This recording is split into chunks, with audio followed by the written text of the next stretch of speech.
अखंड ध्वनि वर्ण है।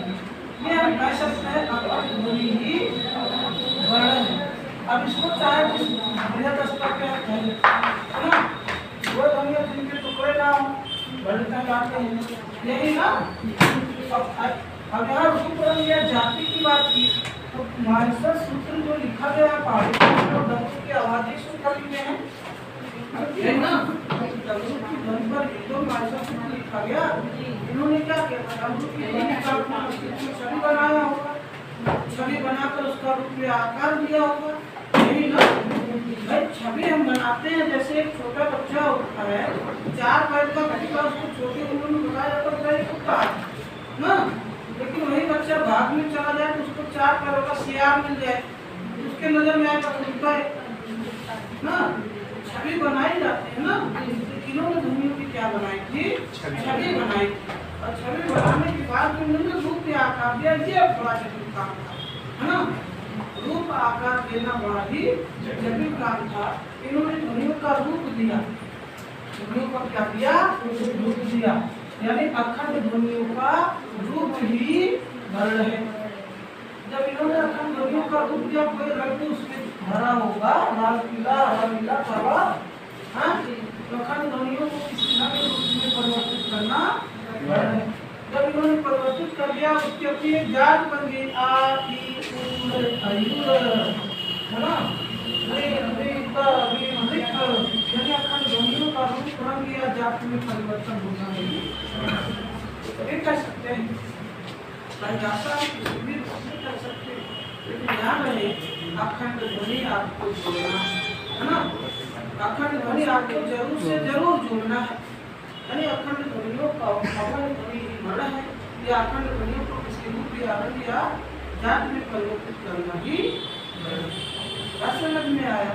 ये सारी चीजें बढ़ के अब यहाँ पे देखिए, कल मैंने बताया था इकाई की बात, क्योंकि ध्वनियों से क्या मिला हमारा, बड़ मिला, ध्वनि से क्या मिला है, अब बड़ का दूसरा नाम मैंने बताया था अक्षर। अक्षर क्यों पड़ा, क्योंकि पानी में जब ये रूप या आकार दे दिया, बात के आने वाले विज्ञान अगर इसमें परिवर्तन परिमार्जन करना चाहते हैं तो ऐसा नहीं कर सकते, ऐसा नहीं है तो कर नहीं सकते, कर सकते थे है ना, लेकिन जब तक ये करते तब तक काफी देर हो चुकी थी। पानी में पूरी समझाई लिख दी थी, तो इस पानी के पहले के जो ग्रंथ थे, जो जिनकी लिपि अपनी साधारण लिपि थी, आपने अपने मनोभाव की लिपि की, तो सब एक ही लिपि का पानी द्वारा बताएंगे वर्णों का प्रयोग करेंगे है ना। बाद में आने वाले लिपि भी पानी द्वारा बताएंगे वर्णों का प्रयोग करने लगेंगे। इस तरह हमारे जो ग्रंथ थे वो सब किसके बताएंगे, वर्णों से लिखेंगे, पानी के द्वारा वर्णों से लिखेंगे। अब लिपि में मान लीजिए छोटा आपको कहीं परिवर्तन करना है, ई को कहीं परिवर्तन करना है ना, तो उस परिवर्तन करने के दौरान अगर पूरी की पूरी लिपि परिवर्तन या किसी एक वर्ण को परिवर्तित किया जा रहा है, तो जो जितने साहित्यिक ग्रंथ लिखे गए हैं, पाणिनीय सूत्र को आधार मानकर जितने व्याकरण ग्रंथ लिखे गए हैं, हर जगह आपको हर जगह की को क्या करना पड़ेगा, परिवर्तित करना पड़ेगा, जो असंभव काम है ना। तो ये सारी बातें देखते हुए विद्वानों ने ये मत प्रकट किया, पाणिनि ने जो वर्ण दिया है उसको मिटाया या उसका अनुसरण किया नहीं जा सकता, इसलिए वर्ण का एक नाम वर्णाक्षर, यानी ये वर्ण या अक्षर एक ही भाव के दो नाम है। ध्वनि क्या, ध्वनि का किसमें परिवर्तन हुआ, वर्ण या, यही वर्ण या अक्षर में किसका निर्माण करते हैं, शब्द का, जिसको संस्कृत में क्या बोला जा सकता है, यही शब्द मिलकर किसका निर्माण करते हैं, वाक्य का। इसको भी संस्कृत में क्या बोलते हैं, है ना। ध्यान देते रहे, संस्कृत में सब दोनों को पद बोला जाता है, वाक्य के वजह से क्या होता है, हमारे भाषा का निर्माण हो जाता है ना। अब यहाँ इकाई की बात पूछी जाती है, सबसे छोटी इकाई सबसे छोटी इकाई वहाँ क्या माना है, ध्वनि की उपस्थिति में वर्ण या अक्षर, इसकी दोनों की उपस्थिति में ये क्रम निर्भर करता है हमारे सिलेबस पे या हमारे सामने किस प्रकार का ऑप्शन दिया है ना। जैसा आपके सामने ऑप्शन होगा आपका उत्तर उसी अनुरूप होगा है ना। तो ये गढ़ हो गया, गढ़ की परिभाषा हो गई ना, इकाई क्रम आपको मिल गया। अब कहाँ चलते हैं, गढ़ भेद पर। कहाँ चलेंगे, गढ़ के कितने भेद बताइए पानी द्वारा, गढ़ भेद की बात करें इसको मिटा दिया जाए।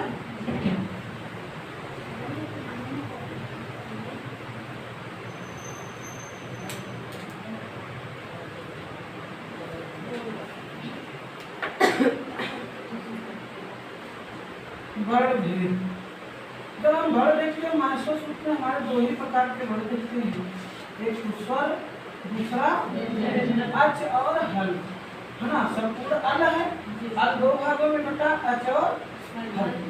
यानी गढ़ के कितने भेद हैं, दो भेद हैं। पहला तो आपको क्या है, स्वर है, और दूसरा क्या है, व्यंजन है ना। अब स्वर किसे कहते हैं, व्यंजन किसे, स्वर किसे कहते हैं, व्यंजन किसे कहते हैं। क्या परिभाषा पढ़ा है आपने अब तक, बोलने के लिए किसी और वर्ड की जरूरत नहीं।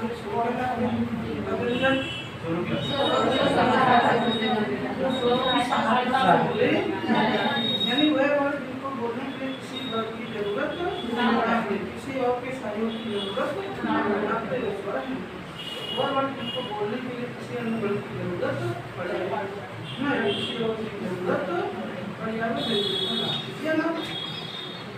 ये जो परिभाषा में, इस परिभाषा में एक बात तो पक्का है, क्या है, स्वर स्वयं उच्चरित होते हैं, व्यंजन के सहयोग से या स्वर के मिश्रण से, यही ना। तो एक बार में क्या, जो स्वयं उच्चरित होने वाले वर्ड है ना, और मिश्रण से बोले जाने वाले वर्ड है ना, कर सकते हैं, बिल्कुल छोटा सा है ना। यहाँ लिखिए स्वर, स्वर है, अगर इसमें आपको साइलेंट किया जाए क्या बनेगा, स्वर। स्वर बने क्या होता है, अपना या स्वयं है ना, स्वर माने अपना या, यानी स्वर से हम स्वयं पकड़े, स्वर से हम क्या समझे, स्वयं समझे, और इसका यही परिभाषा केंद्र बन जाना है। स्वयं उच्चरित होने वाले वर्ड क्या कहलाते हैं, व्यंजन को क्या समझ रहे हैं, मिश्रण। देखिए मिश्रण एक ऐसा शब्द है जो व्यंजन रूपी शब्द का निर्माण आपके मुखमंडल पर स्वतः करा देता है ना। मिश्रण एक ऐसा पद है जो व्यंजन रूपी पद का निर्माण आपके मुखमंडल पर स्वतः करा देता है। आप यहाँ से जाइए किसी हिंदू मित्र के यहाँ है ना, उसके यहाँ कुछ पकवान बनाओ अच्छा खासा, जैसे ही घर में पहुंचते हैं तो आपके मुख से निकलता लागत हो कौन व्यंजन बनता था, किसके कारण ये आपके मुखमंडल पे बात आई, जो अंदर भगवान बन रहा है उसकी सुगंध से ना, सुगंध के कारण आपके मुखमंडल पर ये बात आई कि लागत हो कौन व्यंजन बनता है। वो जो सुगंध आया किन कारणों से आया, विभिन्न प्रकार के मिश्रण के कारण। हो सकता है कढ़ाई में उसने तेल डाला हो है ना, दुनिया के मसाले डाले हो ना, जिसका कोई जोड़े छोड़ नहीं है, और क्या क्या डालता है, सब्जी वगैरह बना रहा है तो क्या करता है, उसमें हल्दी धनिया प्याज टमाटर इत्यादि डालेगा है ना। मीठा बना रहा है तो उसमें पंचमेवा डालेगा है ना। सब्जी बना रहा है तो क्या पंचफोरन डाल सकता है, कुछ भी ना, तो उसमें मिश्रण होता है ना, विभिन्न पदार्थों का क्या होता है, मिश्रण होता है, और उस मिश्रण के कारण क्या हो गई, सुगंध, गंध नहीं, गंध के कितने भेद होते हैं, कौन कौन से,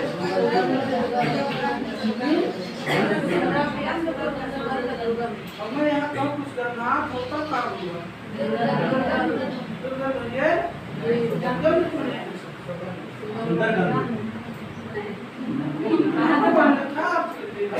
हमने कहा कुछ गंध आ रही है, कुछ गंध का मतलब कैसा गंध आपका प्रश्न है, कैसा दुर्गंध है कि अगरबत्ती सुलगा तो हमने कहा अगरबत्ती की गंध आ रही है, गंध बोलो तो सुगंध हो जाएगा बस ना।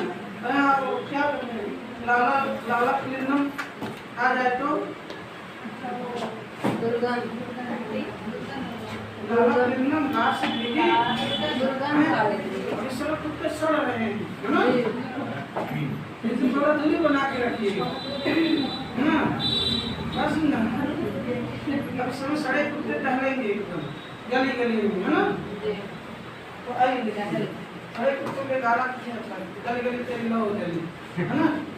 तो आज देखने आते सर सर बोले तो स्वयं यानी स्वयं उच्चन छोड़ने वाले और क्या करते हैं? मिश्रण के कारण हमारे मुखमंडल में क्या निकला? व्यंजन की शब्द का स्वतः निर्माण हुआ, इसलिए यहाँ एक परिभाषा बन सकती है। मिश्रण से बोले जाने वाले या मिश्रण से उच्चारित होने वाले वर्ण क्या कहलाते हैं? वो भी किसके मिश्रण से? स्वर यहाँ क्यों लिया गया? क्योंकि पालन के नियम में क्या पाया जाता है? अनुवृत्ति। मैंने कहा बताया व्यंजन की परिभाषा देते समय स्वर को ले लो। स्वर के मिश्रण से बोले जाने वाले क्या कहलाते हैं? इन परिभाषाओं में देखा गया स्वर स्वयं उच्चरित हो रहे यानी ये क्या अपने आप से पूर्ण है, और व्यंजन किससे बोला जा रहा है? मिश्रण से। यानी व्यंजन अपने आप में पूर्ण नहीं है, तभी तो सहारा लेना है। वैशाखी की जरूरत किससे पड़ती है? जो अपंग हो उसी को वैशाखी की जरूरत पड़ेगी। यानी जो व्यंजन होते हैं पैदाशी क्या होते हैं? अपंग होते हैं। जो स्वर होते हैं पैदाशी पूर्ण होते हैं, है ना? तो अगर शुद्ध व्यंजन की बात की जाए तो उसके नीचे क्या लगा दिया जाता है? हल लगा दिया जाता है ना? किसी भी वर्ड के नीचे हल का लगना है उसका क्या है? उस व्यंजन का शुद्धि एक है, यानी वो शुद्ध व्यंजन है। लेकिन हल ना लगा हो तो क्या होता है? पूर्ण होता है ना? देखिए व्यंजन में शुद्ध अशुद्ध नहीं चलता, बल्कि शुद्ध और पूर्ण चलता है ना? अगर हलन तो लगा है किसी वर्ड के नीचे, किसी व्यंजन वर्ड के नीचे, समझ लीजिए वो शुद्ध व्यंजन है, और किसी वर्ड के नीचे हल नहीं लगा तो वो पूर्ण व्यंजन है ना? पूरे किसके भाव से होते हैं? ये स्वर के भाव से। इतनी बात क्लियर हो गई। अब स्वर के भी भेद किए गए हैं। स्वर के कितने भेद किए गए हैं? 3 भेद हैं। कौन कौन से हैं? ह्रस्व, दीर्घ, लुट, और इसके भी 3 भेद किए गए हैं। कौन कौन से हैं? है, अंतस्थ है, और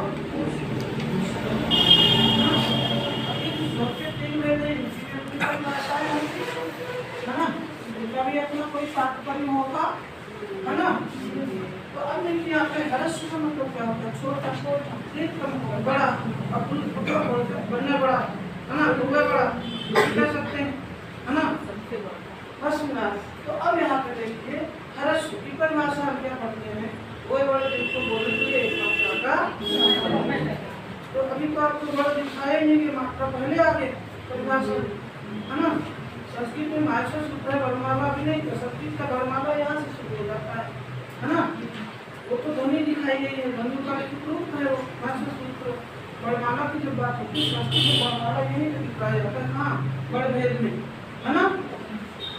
और हिंदी में क्या होता है? पहले वर्णमाला दिखा दिया जाता है, तब जाके ह्रस्व दीर्घ लुप्त किया जाता है ना? तो वर्णमाला जब दिख गया तभी मात्रा बना सकते हैं, जब तक वर्णमाला दिखे ना तब तक मात्रा नहीं बनाया जा सकता ना। इसलिए हिंदी में परिभाषा सही है अपनी जगह। वही वर्ड जिसको बोलने के लिए एक मात्रा का समय लगेगा, बदल के लिए वही वर्ड जिसको बोलने के लिए 2 मात्रा का समय लगेगा, और पुरुष के लिए वही वर्ड जिसको बोलने के लिए कम से कम 3, है ना, या 2 से अधिक मात्रा का समय इस तरह हो जाएगा ना। अब क्या कर रहे हैं? संस्कृत पढ़ रहे हैं। यहाँ मात्रा आपको पहले नहीं बताया जाएगा, बल्कि वर्ड को दिखाने के बाद बताया जाएगा। इसलिए हम परिभाषा में मात्रा शब्द का प्रयोग नहीं कर सकते। अगर हम करेंगे मात्रा शब्द का प्रयोग, सबसे पहले हमें वर्ड दिखाना पड़ेगा, फिर उनकी मात्राएं बतानी पड़ेगी, तब जाके यहाँ आना पड़ेगा। इसलिए यहाँ परिभाषाओं में क्या बोला जाता है? वह वर्ड जिसको बोलने के लिए एक निमेष का समय लगे, वह वर्ड जिसको बोलने के लिए एक निमेष का समय लगे, उसे क्या कहते हैं? ह्रस्व। एक निमेष का मतलब क्या होता है? पलक झपकाना। निमेष मतलब क्या होता है?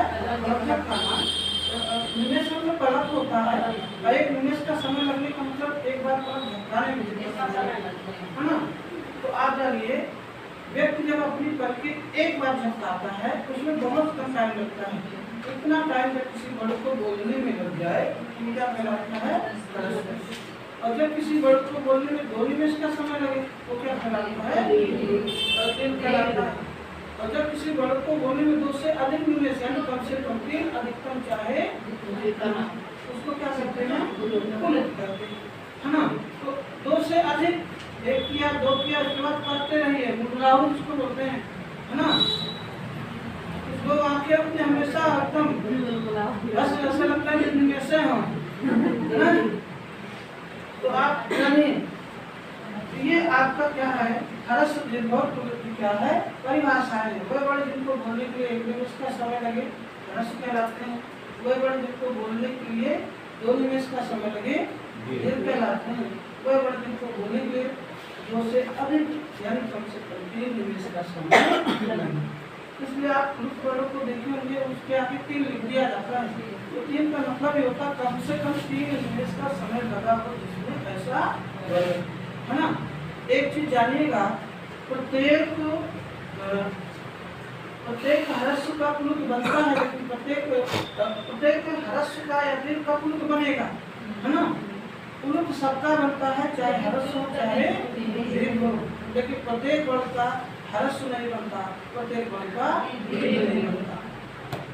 कुलुत सबका बनता है, अपने दिमाग में धारित कर लीजिए, प्रत्येक वर्ड का ह्रस्व चाहे ह्रस्व चाहे दीर्घ हो, सबका कुलुत तो बनता है, लेकिन प्रत्येक वर्ड ह्रस्व दीर्घ में नहीं पाया जाता, है ना। तो आइए देखते हैं ह्रस्व में कितने वर्ड पाए जाते हैं। जो ह्रस्व में वर्ड पाए जाते हैं वही शुद्ध स्वर है, मतलब मुख्य स्वर हम कह सकते हैं आ ई उ री ये क्या है, मुख्य। अब इनका दीर्घ किया जाए तो इसको थोड़ी देर तक बोलिए आ, ई को थोड़ी देर तक बोलिए ई, उ को थोड़ी देर तक बोलिए उ, री को थोड़ी देर तक री, थोड़ी देर तक बोलेंगे ना कर री का दीर्घ नहीं होता, बस ना क्या बनता है, दूसरी बनता है। आ करके इस तरह किया जाए आपको काफी देर तक बोलिए, है ना। ई को काफी देर तक बोलिए, को काफी देर तक बोलिए। हमेशा ध्यान दीजिए इंटरव्यू में अगर आप कुलुत वर्ड लिखने की बात कीजिए तो हमेशा 3 जगह इस तरह लिखिएगा, नेशनल लिखा स्टाइल में, है ना। स्टाइल में लिखा तो क्यों कह लिया बस छोटी आगे देसी लिखा तो आगे क्या है,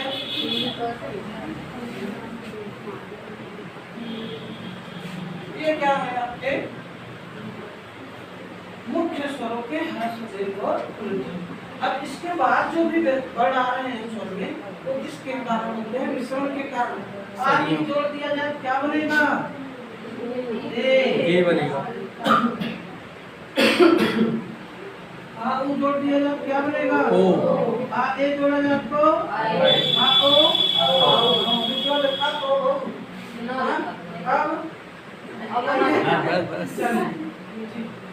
यहाँ पे ए क्या हो जाएगा, ओ क्या हो जाएगा कुलुत, और आई क्या हो जाएगा कुलुत, है ना। और क्या हो जाएगा कुलुत, है ना। ये देखिए इस तरह का है, बस गुरुजी खड़ा हो जाएगा। ये सारी चीजें ये जानिए आप क्या ह्रस्व दीर्घ बातें हो गई, उसमें भी कोई देखा होगा लाइन नहीं किया ना अभी कब करना भैया नेटा वो सोलो भाई, नेटा या सोलो पड़ा था, दूर ज़्यादा पड़ जाता है। देखिए स्पर्श क्या कहता है, स्पर्श क्या कहता है, स्पर्श माने क्या होता है, छूना, स्पर्श माने क्या होता है छूना, यानी वह वर्ड जो हमारे मुखमंडल के भीतर विभिन्न अवयवों को छूते हुए बाहर आए। ऐसा नहीं है कोई छूता नहीं है, विभिन्न अवयवों सारे वर्ड छूते हैं, लेकिन जो सामान्य दृष्टि से छूते है ना, न कम न ज्यादा, है ना। एक सामान्य लेवल पर क्या करे वो स्पर्श करे, कहाँ मुख्य भीतर विभिन्न अवयवों या विभिन्न अंगों को, उनके भीतर के विभिन्न अंगों को जो है सामान्य तौर पे स्पर्श करके ये प्राप्त हैं, उनको क्या कहा जाता स्पर्श वर्ग कहा जाता है ना। तो ऐसी स्थिति में स्पर्श वर्ग कितने माने गए हैं? 25 माने गए हैं, जिसको हम किस तरह बोलते हैं? कु चु रु तु, है ना। तू बोले तो कागर, चू बोले तो कागर, तू बोले तो कागर, तू बोले तो कागर, तू बोले तो कागर, यानी तू चू तू तू है ना। इस तरह याद करिएगा, तू चू तू है ना।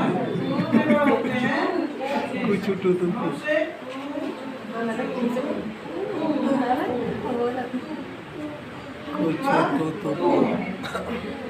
उसके बाद इस तरह तू बोले तो का वर्ग, चा वर्ग, चा वर्ग, ता वर्ग,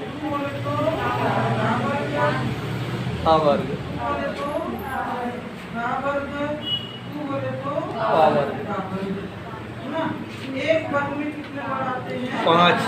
अरे तो वर्ग क्यों कहा गया? क्योंकि 5 जब का वर्ग एक समूह को लिखेंगे क्या हो जाएगा? अब यहाँ वर्ग का मतलब समूह लेना है। वर्ग की उपाधि क्यों दिया गया उसको समझिए।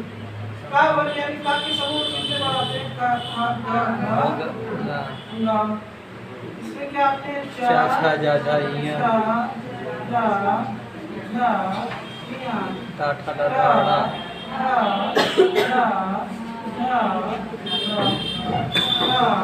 ता था धा ना, हा बा भा मा। ये आया ना। आपके जो पाठ्य को बनाए गए तो वर्ग की उपाधि को दी गई उसको समझिए। वर्ग की परिभाषा क्या है?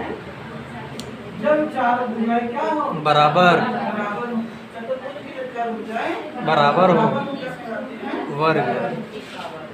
इधर भी ये बराबर इसके, ये बराबर इसके। अब देखिए कितने अंक बढ़ाए हैं? 5 मान। यानी जबकि सभी भुजाएं एक समान पाई जा रही हैं, इसलिए इसको क्या नाम दिया गया? वर्ग। है ना। ये कितने स्क्वायर फीट बना लिया? इसमें कितने स्क्वायर फीट बन गए? अच्छा 25 है ना। 25 स्क्वायर फीट, 5 नहीं। क्षेत्रफल 25 होगा। भुजा गुणे भुजा,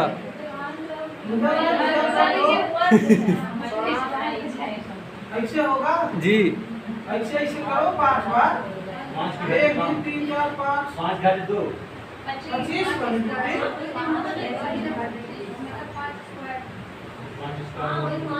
हाँ 5 का वर्ग 25 हो गया ना। 5 स्क्वायर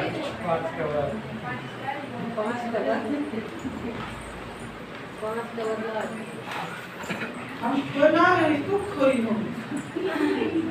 मैंने कहा कितने स्क्वायर फीट बनेंगे? 25 स्क्वायर फीट बनेगा ना। 25 स्क्वायर करो, 5 का नहीं स्क्वायर करो।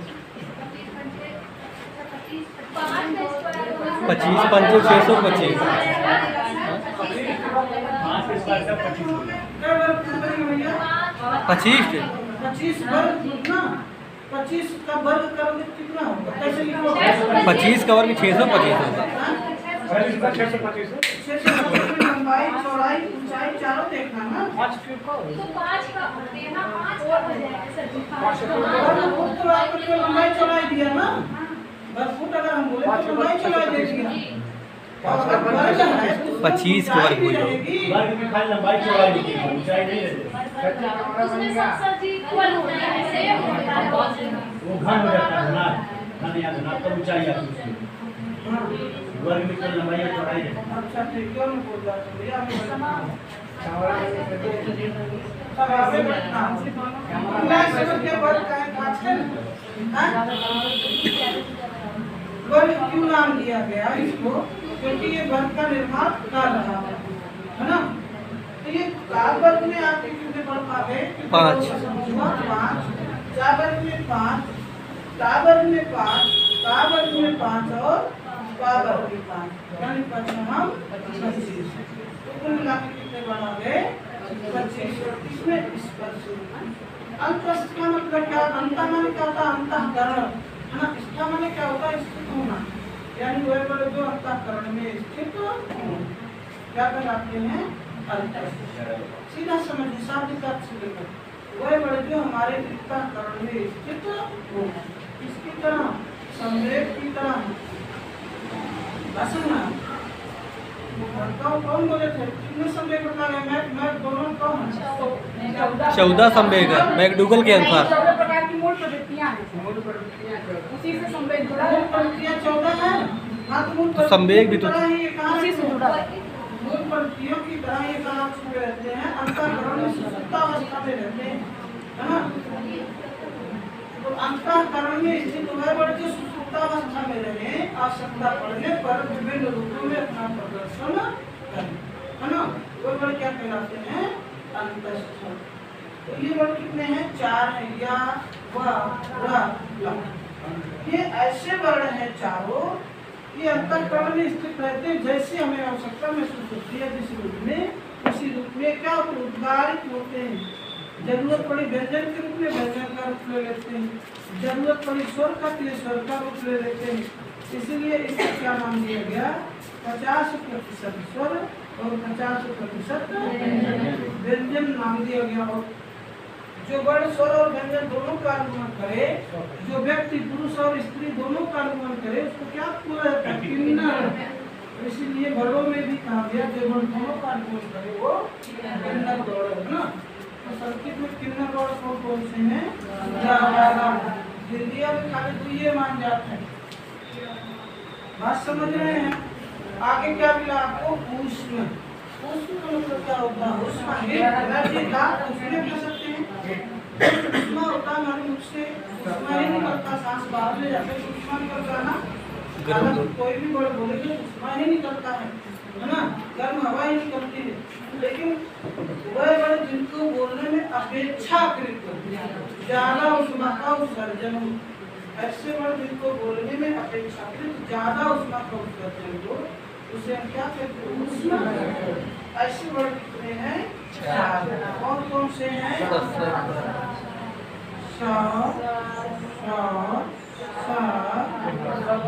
है ना? ये आपके क्या उष्ण वर्ड है। कुल मिला के ये आपका क्या है? वर्ड पिक्चर अभी बाकी है ना। पहले तो कारा हो गया मोटर गति,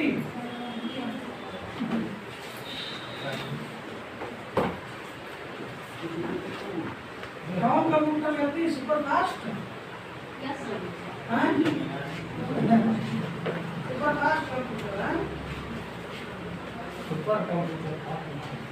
अच्छा सुपर कंप्यूटर सुपर फास्ट है। Super computer.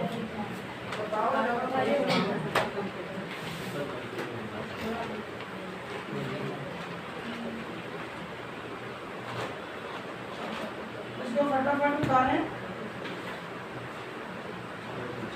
पर आए यहाँ। इनका जब उच्चारण करते हैं तो ये समान ध्वनि होती है ना। उच्चारण स्तर में देखा जाए समान उच्चारण स्तर भी आपस में आपका अपना समान उच्चारण स्तर है, ध्वनि भी समान है ना। उच्चारण भी समान, ध्वनि भी समान, उच्चारण स्तर समान, ध्वनि भी समान है ना। उच्चारण स्तर और ध्वनि समान है। सब ध्वनि और उच्चारण स्तर समान होने पर क्या नाम दिया गया? इसे समानाक्षर नाम दिया गया। कैसा नाम दिया गया? समानाक्षर। समान धन अक्षर बराबर। इसकी संख्या कितनी है? 8। इन 8 को क्या नाम दिया गया है? समानाक्षर नाम दिया गया है। बस ना। इसके बाद हम देखते हैं नीचे लिखा गया ए ओ आई ओ। अभी हमने आपको जोड़कर बताया आधन ई बराबर आधन उ बराबर ओ। तो ये किसके मिश्रण से बने? संयोग के आ उ के। फिर उसके बाद आई जो बना है आ ए बराबर आई, आ ओ बराबर औ। यानी ये चारों वर्ड हमारे क्या है? मिश्रण। संयुक्ताक्षर। ह्रस्व वर्णों के मिश्रण से ये तैयार हो रहे हैं। या हम इसको संधि भी कह सकते हैं, है ना। संधि वर्ण है या मिश्र वर्ण है। अगर संधि हम कहते हैं तब भी भाव हो जाएगा, मिश्र पहले तब भी वही भाव जाएगा। इसलिए इसके 2 नाम लिखते हैं, संधि अक्षर या मिश्र वर्ण, है ना। इसका क्या नाम दिया गया है? संधिधन अक्षर संध्यक्षर बन जाएगा ना, संध्यक्षर अथवा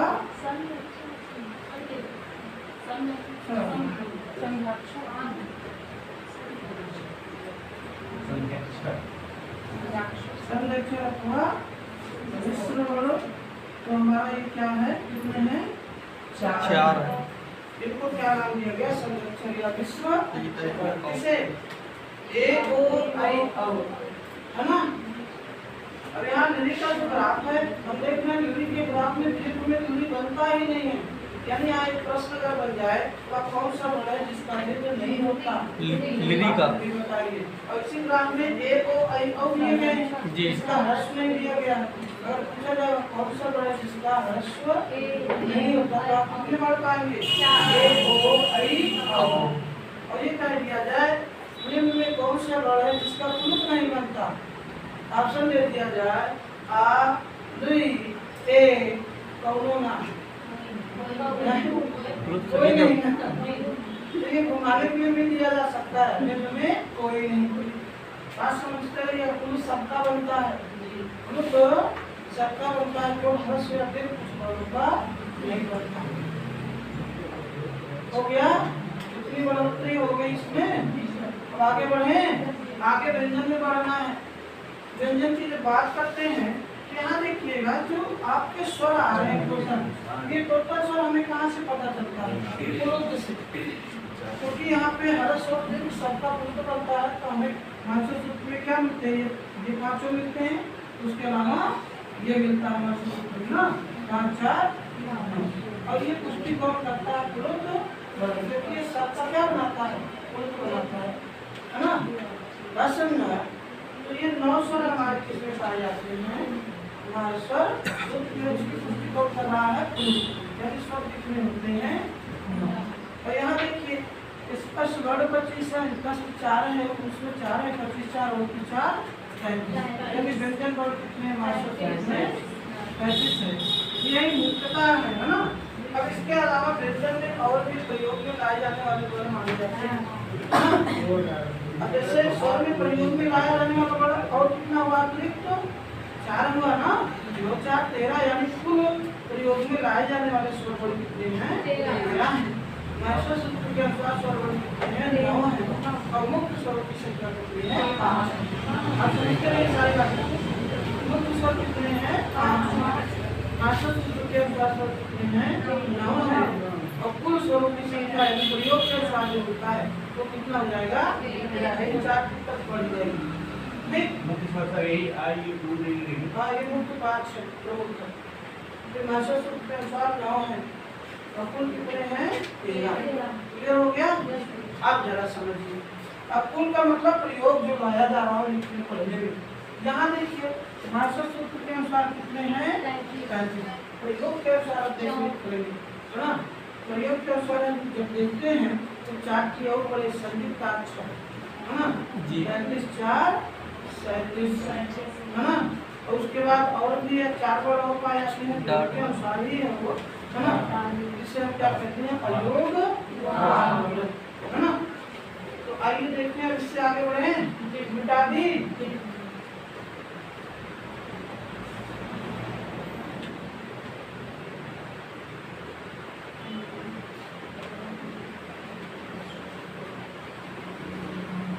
अब समझिएगा संयुक्त अक्षर, संयुक्त धनाक्षर बराबर संयुक्त अक्षर किसके अंतर्गत है, ये व्यंजन के अंतर्गत। व्यंजन के अंतर्गत संयुक्त अक्षर हमारा आता है। संयुक्त अक्षरों की संख्या कितनी है, 4 है। 4 है बेटा, 17 4 हम बता रहे हैं।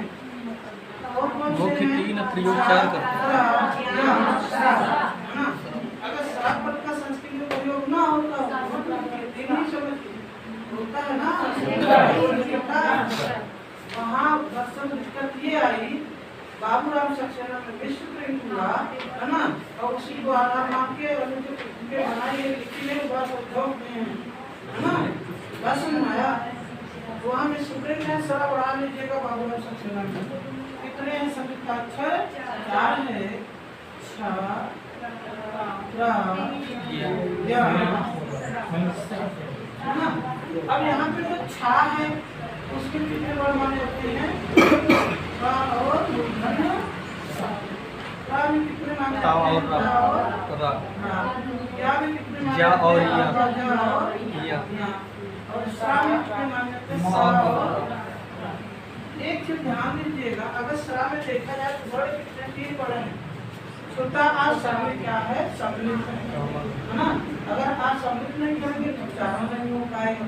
बस सुनना है, इसलिए उच्चारण हेतु आपको क्या किया गया वहाँ सम्मिलित किया गया। जैसे प्रत्येक संख्या में एक का बुरा माना जाता है, वैसे प्रत्येक व्यंजनों में उच्चारण हेतु आपका विस्मरण माना जाता है ना।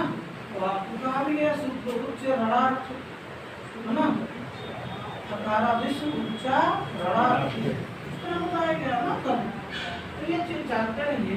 यहाँ पे देखिए जो कासा है, छा में कासा, हम इसको कभी कभी कंफ्यूज हो जाते हैं कौन सा साथ का कैसे है ना। आधा कौन है पूरा कौन है। एक का पाई एक अंग्रेजी वर्ड समझना।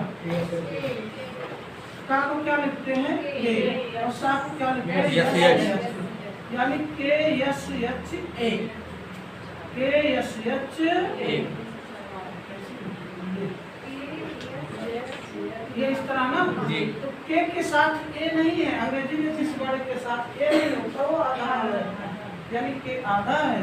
यस यस के साथ ए है यानी सा पूरा है। अब यहाँ प्राप्त को देखिए, ये आपका हो जाएगा पी आर टी के साथ ए नहीं इसलिए का, आर के साथ है इसलिए रा है ना।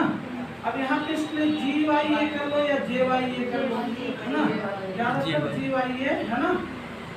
ये इसका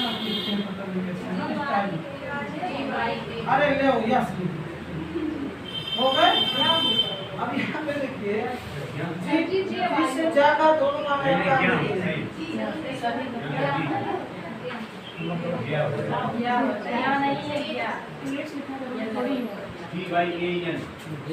हमने कहा और जा पढ़ा जाता है बनता है और जी से एक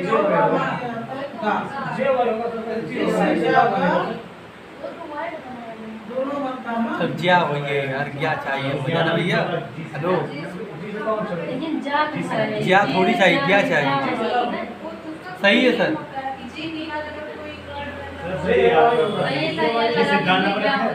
ये नो लाइन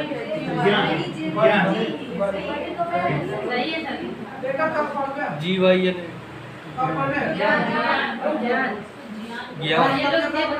जान पड़ी है। जान पड़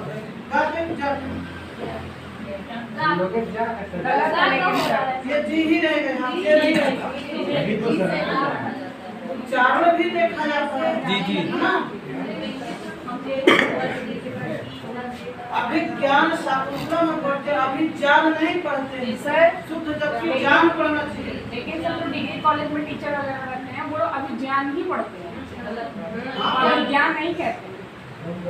अरे भाई ये कोई इशू नहीं है फिलहाल यहाँ, आप ये भी कर सकते हैं। ये कोई बहुत बड़ा इशू नहीं है, हम जी मान के चल रहे हैं।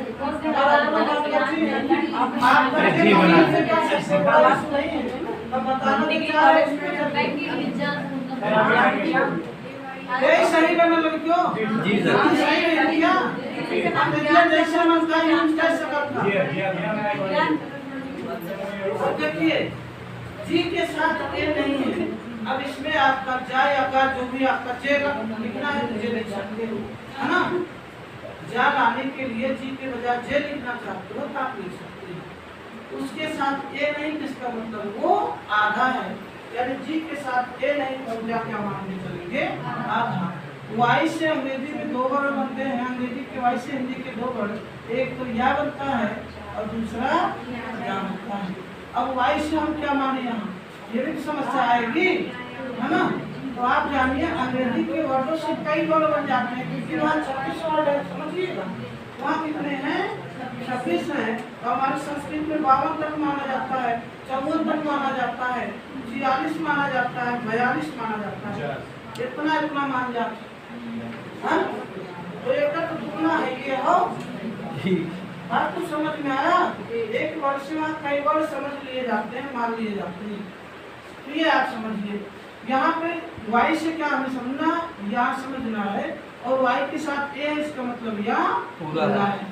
इधर सरा में देखिएगा, इसके लिए क्या लिखा जाता है, yes H R A. Yes H के साथ हमारा ए नहीं, इसलिए आधा है, आर के साथ ए है, इसलिए ये तो आधा और पूरा समझ लीजिए। अब एक चीज हमेशा जानते रहिए, कभी कभी संयुक्ताक्षरों से प्रश्नावली बन जाती है। जैसे आपका का के बाद क्या आया, सा, का के बाद क्या आया, जा के बाद क्या आया, सा के बाद क्या आया। अब हम आपसे प्रश्न करें, ता के तुरंत बाद आने वाला वर्ण है। ऑप्शन में देते ए, बी, सी, डी। ता के तुरंत बाद आने वाला वर्ण है। तो हम कह दे दा, धा, ना, रा। तो क्या मानेंगे आप, रा मानेंगे। और ये एग्जाम में आपका सेंस यहाँ नहीं पहुंचता, लिखना, समझना, जानना, एग्जाम का सेंस हो।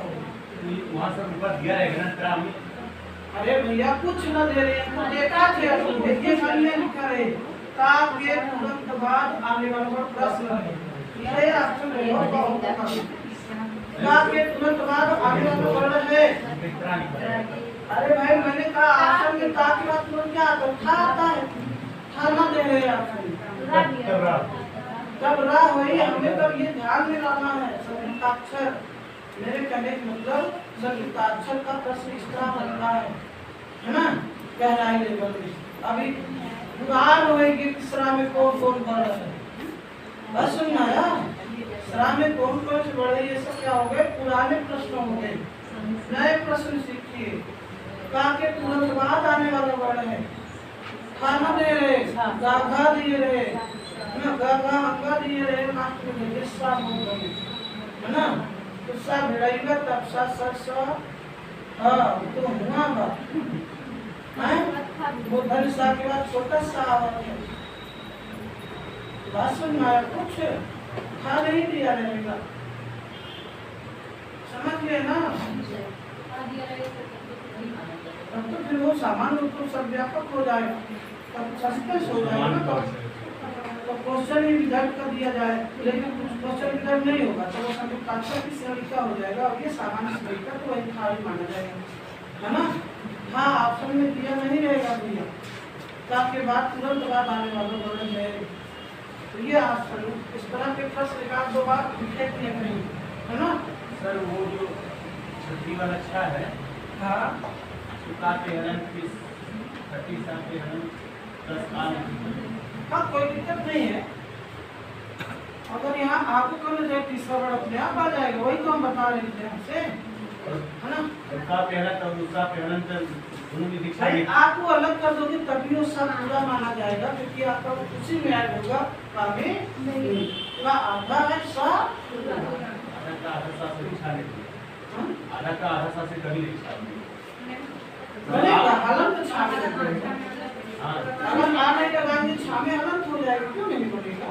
सर आप लगाने खड़े तभी तो बनेगा। सर आने लगेगा तभी बन जाएगा। ये कहा चाहत हो, यस हो जाए तो बस काम खत्म। सर यस व्हाट यस मान के वर्क कर जाए, काम खत्म। वर्क कर दे बिना तो उच्चारित नहीं कर पाओगे ना, अगर आ नहीं दोगे, है ना। क्लियर हुआ। तो ये आपके यहाँ के प्रश्न क्लियर हो गए ना। बाकी एक इसके मेल से होना, ये बहुत सामान्य बात हो गई है ना। अब का के तुरंत बाद आने वाला वर्ण सा है, अगर खा नहीं दिया है तो। ता के तुरंत बाद आने वाला वर्ण रा है, यदि आपका था नहीं दिया है तो। जा के तुरंत बाद आने वाला वर्ण या है, यदि आपका झा नहीं दिया है तो। सा के तुरंत बाद आने वाला वर्ण है रा है, यदि वो धनेशा नहीं दिया है आपने। समझ गए ना ये सारी चीजें। इसके बाद व्यंजन में और आता है एक प्रकार का वर्ण जिसे हम क्या कहते हैं अयोगवाह। अयोगवाह इसकी संख्या कितनी आती है? 4। वो 4 कौन से हैं उसको समझिए। कौन है? अनुस्वार या अनुनासिक? अनुस्वार या अनुनासिक। अनुस्वार बोले तो इस तरह और अनुनासिक बोले तो चंद्रबिंदी, है ना। अब ध्यान दीजिएगा, संस्कृत में अनुनासिक को क्या समझना चाहिए? छोटा माँ यानी आधा माँ समझना चाहिए, क्योंकि उसका उच्चारण माँ की तरह ज्यादातर होता है, इसलिए अनुस्वार को छोटा माँ जानना चाहिए। अनुनासिक और संस्कृत में कितने माने जाते हैं? 5 हैं। कौन कौन से हैं? या,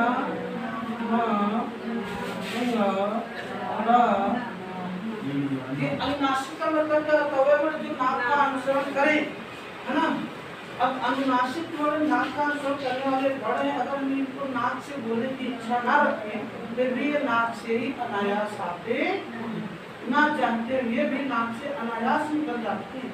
और नाक से एक और प्रक्रिया ना चाहती है अनायास होती है रक्त का निकलना, है ना। कभी कभार नाक से अनायास रक्त भी निकल जाता है बिना चोट लगी, हम कहते हैं विनाश फूट गए ना। आमों के समय में गर्मियों में जब आम छोटे छोटे होते तो खाते हैं, उसको कहते हैं विनाश फूटे, आम ज्यादा मत खाओ। वास्तव में विनाश फूटना या गर्मियों में तरह का होना वो विशेष कोई परिस्थिति नहीं होती है। उसका केवल एक कारण है पछुआ हवा का चलना। पछुआ हवा जब चलता है नाक की लसिका क्या होती है? सूख जाती है। जब लसिका सूख जाती है तो नाक से जब हवा लगती है घर्षण होता है, उसमें जो दरारें पड़ जाती हैं घर्षण के कारण उसमें रक्त का रिसाव होना स्वाभाविक हो जाता है। बस ना, तो जैसे ये 5 वर्ण नाक से हम ना बोलना चाहे फिर भी नाक से निकल जाती है, वैसे ही रक्त को भी हम नाक से नहीं चाहते निकले फिर भी वो निकल जाता है। ये दोनों क्या माने जाते हैं? सहोदर। तो जब सहोदर हो गए तो जैसे लक्ष्मी ने कहाँ से निकली थी? वो से निकलकर सभी को अर्जित कर दी, तो वैसे ये उसके गुण को रक्त के गुण को अर्जित कर लेते हैं, इसलिए इनको रक्त रंजित वर्ण कहा गया। कैसा वर्ण? रक्त रंजित वर्ण। किसे? अनुनासिक वर्णों का दूसरा नाम है रक्त रंजित वर्ण या रक्त वर्ण कह सकते हैं। रक्त वर्ण या रक्त रंजित वर्ण।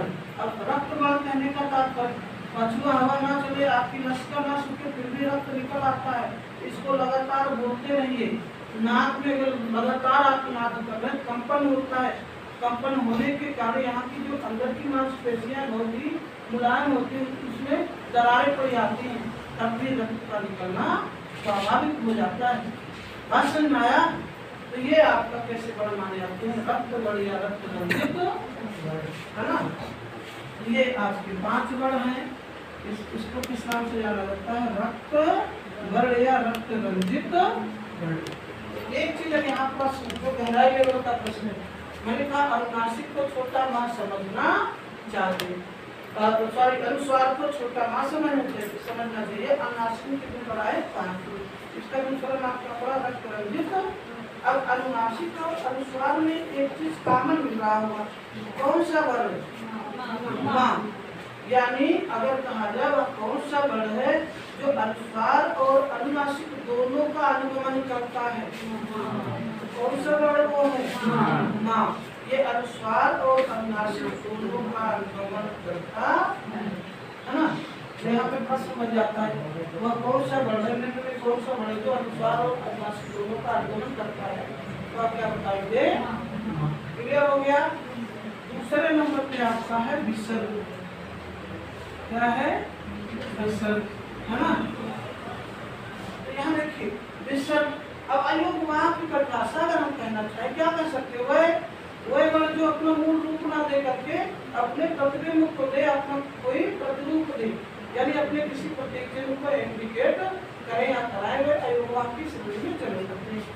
यहाँ देखिए विसर्ग वर्ण की बात हम करते हैं तो विसर्ग को इस तरह कुछ प्रतीक चिन्ह दिया गया है। जब इसका उच्चारण किया जाता है, उच्चारण किसकी तरह होता है? हा की तरह। इसलिए संस्कृत में इस विसर्ग को क्या जानना चाहिए? छोटा हा समझना, उच्चारण है क्या माना जाता है, छोटा हा। समझ गए ना। आगे क्या चलेगा, तो अगला हमारा हो जाएगा उपद मानी या दिवा मुक्ति। उपद मानी पे आ जाएंगे, उपद मानी जिह्वा मुक्ति। देखिए उपद मानी में भी दो वर्ण हैं, अर्ध विसर्ग आ और अर्ध विसर्ग आ। और इसमें भी दो वर्ण हैं, अर्ध विसर्ग आ और खा। अर्ध विसर्ग खा। नाम अर्ध विसर्ग में कह रहा हूँ।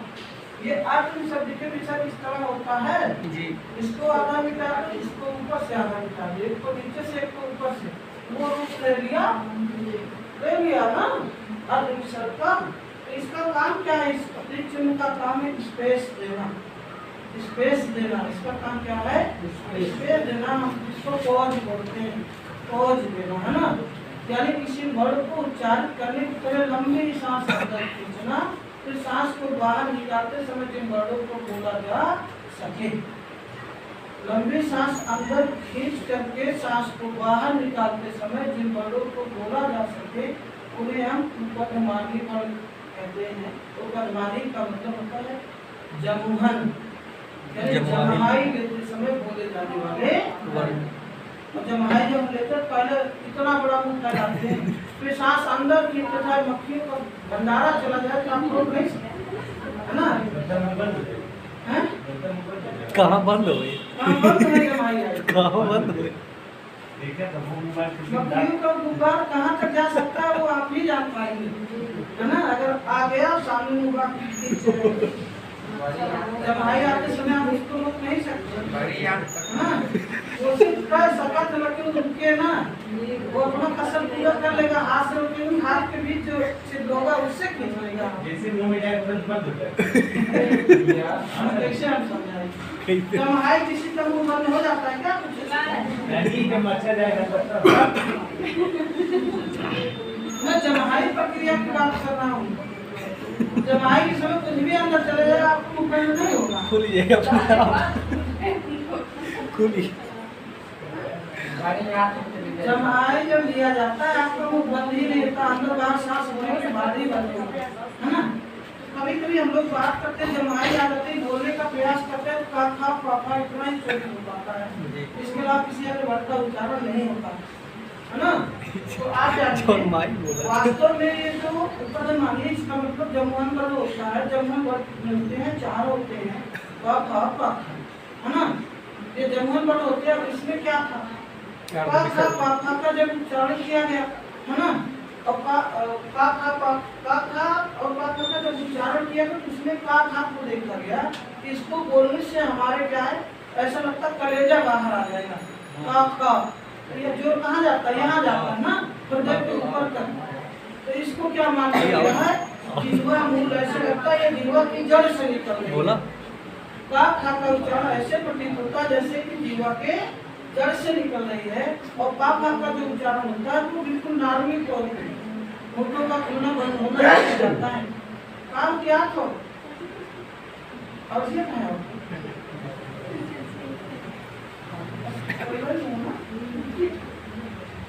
का और पापा। पापा का उच्चारण करते हैं हम उतना जोर नहीं पड़ता, एक सामान्य परिस्थिति का अनुभव होता है। लेकिन का उच्चारण जब मान लेते समय बोला जाए तो ऐसे लगता है कि जीवा की जड़ से ये उच्चारित हो रहा है। या अंदर सांस लीजिए फिर का बोलिए, है ना, कलेजा बाहर निकल आए, कुछ इस तरह का महसूस होता है ना, बस ना। इसलिए यहाँ पे क्या कर दिया गया, विभक्त किया गया। जहाँ उपदमानी है जमुहन वर्ड चार थे उनको उसके उच्चारण की दृष्टि से अलग कर दिया गया। इसको जिह्वा मूल नाम दे दिया है तो जमुहन वर्ड, लेकिन नाम क्या दे दिया गया, जिह्वा मूल। चारों का बंटवारा किया गया दो भागों में, तो दो उसके पास ही रह गए, तो उससे अलग हो गए जिह्वा मूल। तो मतलब जमुहन वर्ड से, है ना। तो एक का कहलाया जिह्वा मूली का कहलाया एक भाग, और दूसरा भाग वही रह गया जहाँ था, है ना। तो उपदमानी वर्ड कितने हैं, दो हैं। जिह्वा मूली कितने वो है। और इनके आगे आर्टिफिशियल इसलिए लगाया जाता है ताकि आपको महसूस हो जाए जब हाई लिखितों में बोले जाने वाले समझ गए ना। तो उसी का पॉज देने का है ना। आर्टिफिशियल का आर्टिफिशियल ये कैसे वर्ड है आर्टिफिशियल का आर्टिफिशियल का ये कैसे वर्ड है। अब अगर एग्जाम में पूछ लिया ध्यान दीजिएगा एग्जाम में आपका प्रतीक्षित नहीं दिया रहेगा निम्न में उपदमानी वर्ड है। अब दे दिया जाएगा खा गा खा है ना इतना सब दे दिया उपदमानी तो कैसे पहचानोगे। तो आप जानिए उपदमानी वर्ड और दिमागी वर्ड दोनों में ये भी छवि बनी रहती है तो का खा ये भी छवि बनी रहती है। थोड़ा सा दिक्कत हो जाता कौन कौन उपदमानी में का खा है कि पापा दिमागी में का खा है कि पापा ये कंफ्यूजन क्रिएट हो जाता है। दबाव आपके मस्तिष्क पे रहता है एग्जाम करते समय उस दबाव से दूरी बनाने के आप जरा देखिए जीवामूली में जितने वर्डों का इस्तेमाल हुआ है क्या इन चारों में से कोई ऐसा वर्ड में पाया गया नहीं। उपदमानी में जितने वर्डों का इस्तेमाल क्या इन चारों में से कुछ है एक चुन गया ना ये बिंदु मानना उपदमानी के पास से क्लियर हो जाएगा क्लियर उपदमानी के पास से पापा पकड़ लीजिए यानी उपदमानी में पापा और ये आपका रहा वर्ड भेद पहला ग्राफ है ना। अब इसके बाद आपको वर्ड भेद का दूसरा ग्राफ मिलेगा है ना। ये तो सामान्य ग्राफ था अब विशेष ग्राफ चलेगा इसका वर्ड भेद तो मिलेगा कल है ना। तो आज तक वर्ड भेद आपका पढ़ाया जरूरी थोड़ी सारी टीचर देखा वीडियो देखना नेटो देखना पाइएगा मौका देखो मौका